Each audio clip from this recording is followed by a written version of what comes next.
ക്രിസ്തീയ സഭ ഏകമാണ്,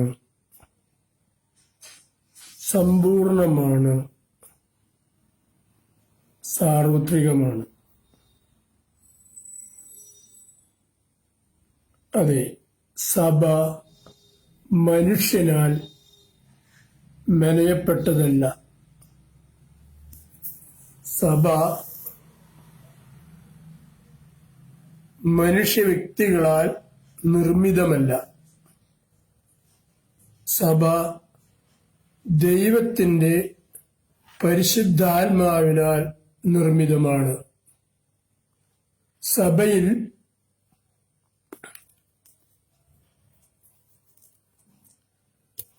ദൈവത്തോട് വിശ്വസ്തരായി ജീവിക്കാൻ ആഗ്രഹിക്കുന്നവരുടെ സമൂഹമാണ് കുടികൊള്ളുന്നത്.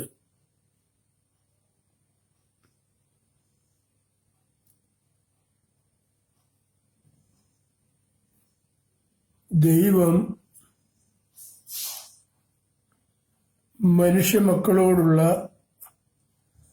തന്റെ അതിരറ്റ കാരുണ്യ നിമിത്തം അവരെ അവരുടേതായ ജന്മപാപങ്ങളിൽ നിന്നും മോചിപ്പിക്കുവാൻ മനസ്സാകുന്നു.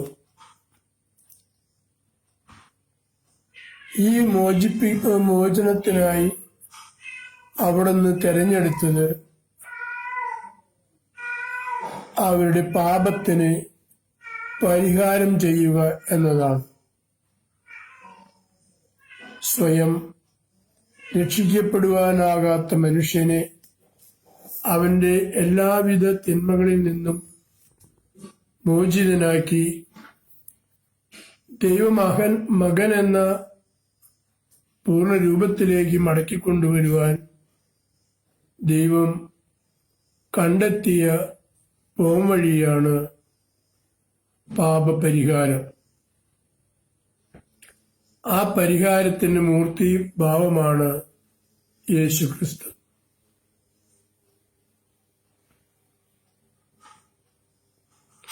യേശുക്രിസ്തു തന്റെ പിതാവിന്റെ ഹിതം നിറവേറ്റിയപ്പോൾ അതിന് സാക്ഷികളായവരോട് ആവശ്യപ്പെട്ട ഒരു സംഗതിയാണ് താൻ പഠിപ്പിച്ച സദ്വാർത്തയുടെ മൂല്യങ്ങൾ നിങ്ങൾ ലോകമെമ്പാടും പോയി സകല മനുഷ്യമക്കളെയും അറിയിക്കുക. അവർ അത് കേട്ട് വിശ്വസിക്കുക സന്നദ്ധരാവുകയും ആ വിശ്വാസത്തിലേക്ക് വരികയുമാണെങ്കിൽ അവരെ പിതാവിന്റെയും പുത്രന്റെയും പരിശുദ്ധാത്മാവിന്റെയും നാമത്തിൽ ജ്ഞാനസ്നാനം നൽകി നിങ്ങളോട് കൂടെ ചേർക്കുക. ആ ചേർക്കപ്പെടലിന്റെ ആ കൂട്ടായ്മയാണ് കത്തോലിക്ക സഭ. പലരും വിചാരിച്ചിരിക്കുന്നത് പോലെ ഈ ചേർക്കപ്പെടലിൽ അസമത്വങ്ങളോ നീചത്വങ്ങളോ അസന്മാർഗികതയോ ദുർമാർഗികതയോ അധിവസിക്കുന്നില്ല. കാരണം ഈ സഭയുടെ അടിസ്ഥാനം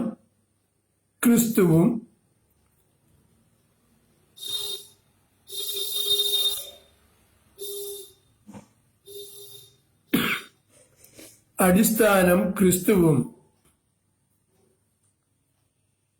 പരമോന്നതമായ അവകാശം ദൈവപുത്രൻ എന്ന മഹനീയമായ സ്ഥാനവുമാണ്. ക്രിസ്തുവിനാൽ പണിയപ്പെട്ടതുകൊണ്ട് തന്നെ അതിന് പുത്രന്റെ അവകാശവും അധികാരവും സംലഭ്യമാകുന്നു. പിതാവും പുത്രനും പരിശുദ്ധാത്മാവും ഒന്നായിരിക്കുന്നു എന്ന് വിശ്വസിക്കുന്നവർ ഒത്തുചേരുന്ന ഈ സഭാസമൂഹത്തിന് ഉള്ളിൽ കടന്ന് ദുഷിച്ച വിത്ത് വിതച്ച സാത്താനെ തിരിച്ചറിയാൻ പറ്റായകയാണ് ഇന്ന് സഭയിൽ കാണുന്ന പല ഉച്ചനീചത്വങ്ങളും. തിന്മയുടെ ശക്തിക്ക് പ്രകാശത്തെ ഇല്ലായ്മ ചെയ്യുവാനുള്ള അതിയായ മോഹമാണ്, അല്ലെങ്കിൽ വേറൊരു തരത്തിൽ പറഞ്ഞാൽ പ്രകാശത്തോടൊപ്പം പ്രകാശം പോലെയാകാനുള്ള അതിയായ അഹന്തയാണ് ഇന്ന് കാണുന്നതെല്ലാം. അതിനാൽ സഭയെ പഴിച്ചാരുവാൻ നമ്മൾക്കാർക്കും അവകാശമില്ല. സഭയിലെ എല്ലാ ദാനങ്ങളും എല്ലാ കൃപാവരങ്ങളും എല്ലാ അവകാശങ്ങളും മനുഷ്യന് ദൈവം നൽകിയിരിക്കുന്നത് ഒരേയൊരു കണ്ടീഷൻ വെച്ചാണ്. ആ കണ്ടീഷൻ ഇതാണ്: ഞാൻ നിന്നെ വിധിക്കുന്നില്ല, മേലിൽ പാപം ചെയ്യരുത്. അവിടുന്ന് മനുഷ്യനോട് മറ്റൊന്നും തന്നെ ആവശ്യപ്പെടുന്നില്ല. കാരണം അവിടുത്തേക്കറിയാം, മനുഷ്യൻ ദൈവത്തിന് വില നൽകാൻ അപ്രാപ്യനാണ്. കാരണം ദൈവം തന്നതല്ലാതെ അവനാൽ ഉണ്ടാക്കപ്പെട്ടതൊന്നും അവന്റെ കരങ്ങളിലില്ല. ദൈവം തന്നതെടുത്ത് ദൈവത്തിന് കൊടുക്കാൻ അവന് കഴിയുകയുള്ളൂ. പിന്നെ അവൻ സ്വന്തമായി സമ്പാദിക്കുന്നു എന്ന് പറയുന്നതെല്ലാം അവന്റെ അഹന്ത മൂലമാണ്. അവന് സമ്പാദിക്കാൻ പ്രാപ്തനല്ല. അതുകൊണ്ട് സഭയെ പഴിചാരുമ്പോൾ ഒരു നിമിഷം ചിന്തിക്കണം. ഞാൻ പറയുന്നത് എത്രമാത്രം ശരിയാണെന്ന്. ഞാൻ കാണുന്നത് യഥാർത്ഥ സഭയെയാണോ? ഞാൻ നിലകൊള്ളുന്നത് യഥാർത്ഥ വിശ്വാസത്തിലാണോ? ഞാൻ ചിന്തിക്കുന്നത് യഥാർത്ഥ ബോധ്യമൂല്യങ്ങളെ ഊന്നിയാണോ എന്ന് മനുഷ്യൻ ചിന്തിക്കാൻ ബാധ്യസ്ഥനാണ്. മനനം ചെയ്യാൻ കഴിവുള്ളവനാണ് മനുഷ്യൻ. മനുഷ്യന്റെ സ്വാതന്ത്ര്യത്തിൽ ഒരിക്കലും ദൈവം ഇടപെടാറില്ല. ക്രിസ്തുവിന് ജന്മമെടുക്കേണ്ട സമയം വന്നപ്പോൾ പോലും ദൈവം തന്റെ മാലാഖയെ പരിശുദ്ധ കന്യകയുടെ അടുക്കിലേക്ക് അയച്ചു. കന്യകയോട് ഇങ്ങനെയാണ് മാലാഖ പറഞ്ഞത്: നന്മ നിറഞ്ഞവളെ സ്വസ്തി, കർത്താവ് നിന്നോട് കൂടെ. അഭിവാദനത്തിന്റെ രഹസ്യമന്വേഷിച്ച കന്യകയ്ക്ക് മാലാഖ വെളിപ്പെടുത്തി കൊടുത്തു: നീ പുരുഷ സ്പർശമേൽക്കാതെ ഒരു പുത്രനെ പ്രസവിക്കും.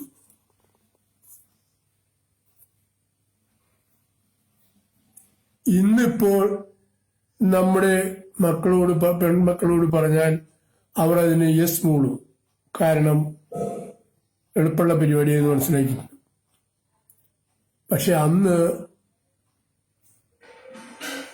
അവിവാഹിതയായ പെൺകുട്ടി ഗർഭം ധരിക്കപ്പെട്ടാൽ പുരുഷനെ അറിയില്ലെങ്കിൽ അവളെ കല്ലെറിഞ്ഞു കൊല്ലണം. ആ നിയമത്തിലാണ് മറിയം ഈ സദ്വാർത്ത കേൾക്കുന്നത്. സദ്വാർത്തയാണോ ദുഷ്വാർത്തയാണോ എന്ന് തിരിച്ചറിയാൻ മറിയത്തിന് ആലോചിക്കേണ്ടി വന്നില്ല. കാരണം അവൾ നിയമം അറിയുന്നവളായിരുന്നു. അവൾ അവളുടെ മാതാപിതാക്കളിൽ നിന്നും നിയമം, ദൈവത്തിന്റെ രക്ഷ കേട്ട് അതിനെ പ്രതീക്ഷിച്ചിരുന്നു. അതുകൊണ്ട് അവൾ പറഞ്ഞു, ഇതെങ്ങനെ സംഭവിക്കും? ദൂതൻ പറഞ്ഞു, ദൈവം പരിശുദ്ധാത്മാവ് നിന്റെ മേൽ വരും, അതിനാൽ ജനിക്കാൻ പോകുന്ന പുത്രൻ പരിശുദ്ധനെന്ന് വിളിക്കപ്പെടും. അവൾക്ക് ബോധ്യമായി. അവൾ പറഞ്ഞു, ഇതാ കർത്താവിന്റെ ദാസി. അവളുടെ സമ്മതം വാങ്ങിയിട്ടാണ് പിതാവായ ദൈവം തന്റെ പുത്രന് തന്റെ സൃഷ്ടിയായ ഈ മറിയത്തിന്റെ ഉദരത്തിൽ ജന്മം നൽകാൻ തീരുമാനിച്ചത്. ദൈവത്തിന് പുത്രൻ തമ്പുരാനെ മനുഷ്യനെ സൃഷ്ടിച്ച പോലെ സൃഷ്ടിക്കാം, അല്ലെങ്കിൽ മറിയത്തിന്റെ അനുവാദം ചോദിക്കാതെ മറിയത്തിന്റെ ഉദരത്തിൽ സൃഷ്ടിക്കാം. ഇതെല്ലാം പല പല മാർഗങ്ങളുണ്ടായിരുന്നു. പക്ഷേ അവിടുന്ന് പൂർണ്ണമായി നിശ്ചയിച്ചിരുന്നു, മനുഷ്യന്റെ സഹകരണത്തോടുകൂടി അവന്റെ രക്ഷ ഞാൻ നടപ്പിലാക്കും. അതെ, നിന്റെ രക്ഷയ്ക്ക് നിന്റെ സഹകരണം കൂടിയേ തീരൂ. എന്നിട്ടും മറിയത്തിന്റെ അനുവാദം ആരാഞ്ഞു. മറിയത്തിന്റെ സ്വാതന്ത്ര്യത്തിൽ കൈകടത്തിയില്ല. എനിക്ക് പുരുഷനെ കൂടാതെ പ്രസവിക്കുവാൻ, ഗർഭം ധരിക്കുവാൻ സാധിക്കുകയില്ല എന്ന് മറിയം പറഞ്ഞിരുന്നെങ്കിൽ രക്ഷാകര കർമ്മം നിറവേറുകയില്ല.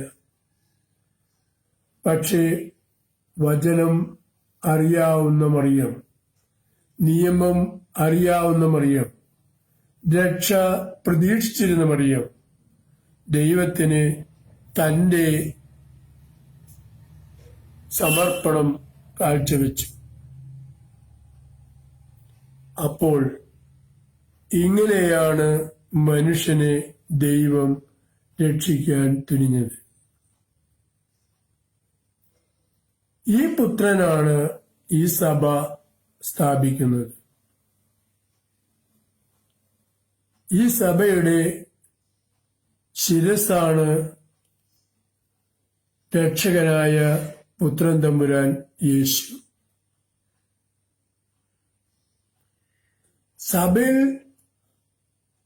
സഭയങ്ങനെ ഒഴുകിക്കൊണ്ടിരിക്കുമ്പോൾ, അത് ഭൂമിയിലൂടെ ഇങ്ങനെ ഒഴുകുമ്പോൾ, ആ ഒഴുക്കിൽ അരുവികളിലുള്ള അഴുക്കുകളെല്ലാം ഇതിൽ പടരും. അതെല്ലാം വേർതിരിക്കപ്പെടും. വേർതിരിക്കപ്പെടുന്നത് വരേക്കും നാം അത് അഴുക്കുജലമാണെന്ന് കൽപ്പിച്ച് തള്ളിക്കളയാൻ പാടുള്ളതല്ല.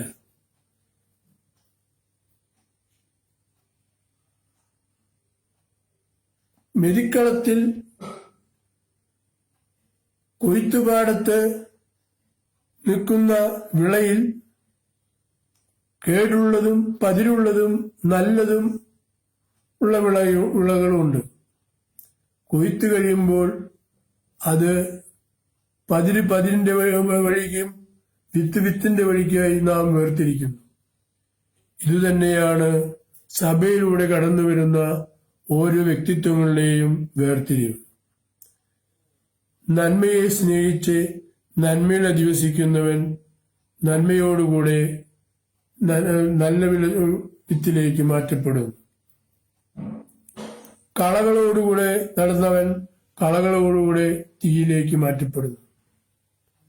അല്ലാതെ എന്റെയോ മറ്റൊരു വ്യക്തിയുടെയോ ഇംഗിതത്തിനോ രൂപത്തിനോ ഭാവത്തിനോ കൽപ്പിക്കാനുള്ളതല്ല പരിശുദ്ധ കത്തോലിക്ക തിരുസഭ. കാരണം പിതാവ്, പുത്രൻ, പരിശുദ്ധാത്മാവ് ഏകനായിരിക്കുന്നത് പോലെ കത്തോലിക്ക തിരുസഭ സർവരാലും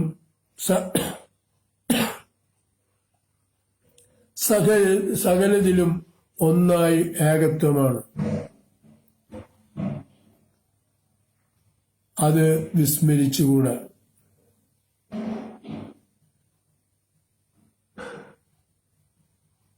ആയതിനാൽ നമുക്ക് ഇനിയെങ്കിലും സഭയോട് ചേർന്ന് ചിന്തിക്കുവാൻ പഠിക്കാം.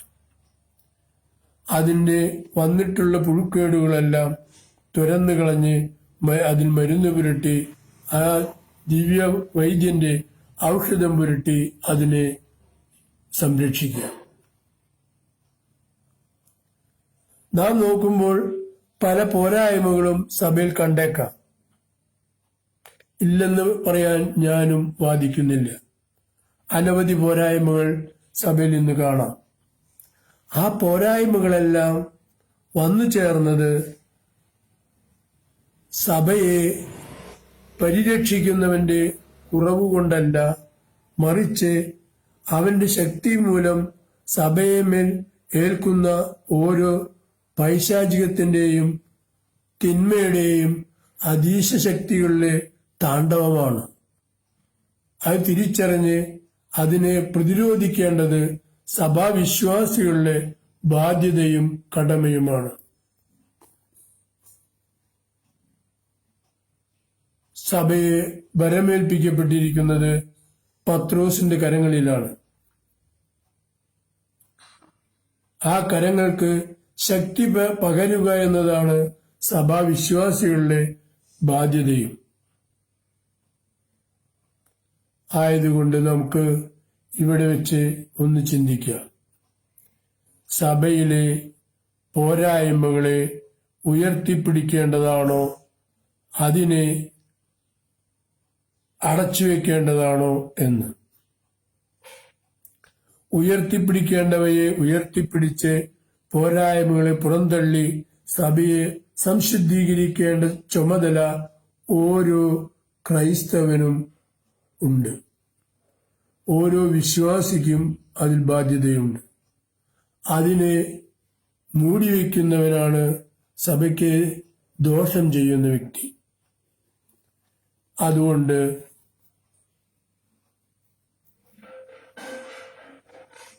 സഭയെ സംരക്ഷിക്കേണ്ടവൻ തന്നെ സഭയെ നിഗ്രഹിക്കാൻ തുനിയാതെ കർത്താവ് ചോദിച്ചു പൗലോസിനോട്, സാവൂൾ സാവൂൾ, നീ എന്തിനെ എന്നെ തൊഴിക്കുന്നു? എന്റെ ആണിപ്പാടുകളിൽ നീ വീണ്ടും വീണ്ടും തൊഴിക്കുന്നത് എന്തുകൊണ്ട്? സാവൂൾ ചോദിച്ചു, കർത്താവേ, അങ്ങ് ആരാണ്?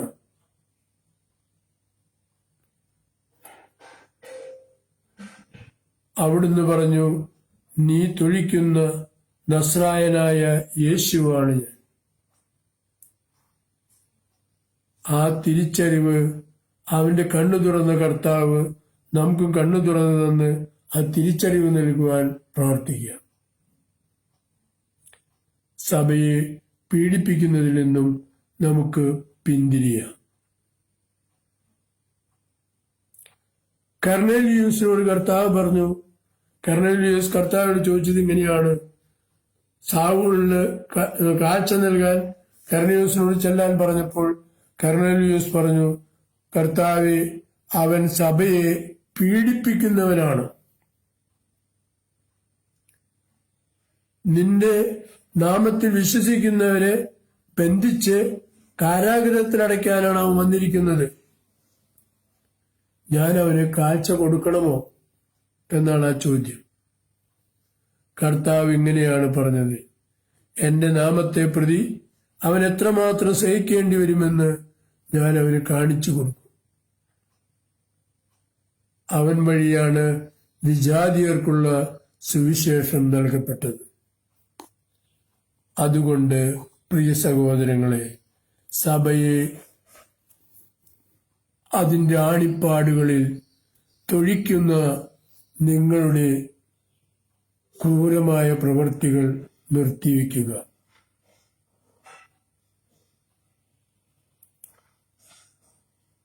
ഓരോ സഭാവിശ്വാസിയും രക്തം ചൊരിഞ്ഞുകൊണ്ടാണ് സഭയെ പടുത്തുയർത്തിയത്. അത് ഓർമ്മിക്കുക, മറക്കാതിരിക്കുക. ഈ പ്രഭാതത്തിൽ നിങ്ങൾക്ക് ഏവർക്കും ദൈവാനുഗ്രഹത്തിന്റെ അനവധിയായ റോസാപുഷ്പങ്ങൾ വർഷിക്കട്ടെ എന്ന് പ്രാർത്ഥിച്ചുകൊണ്ട് നിർത്തുന്നു. പിതാവിനും പുത്രനും പരിശുദ്ധാത്മാവിനും സ്തുതി. ആമേൻ.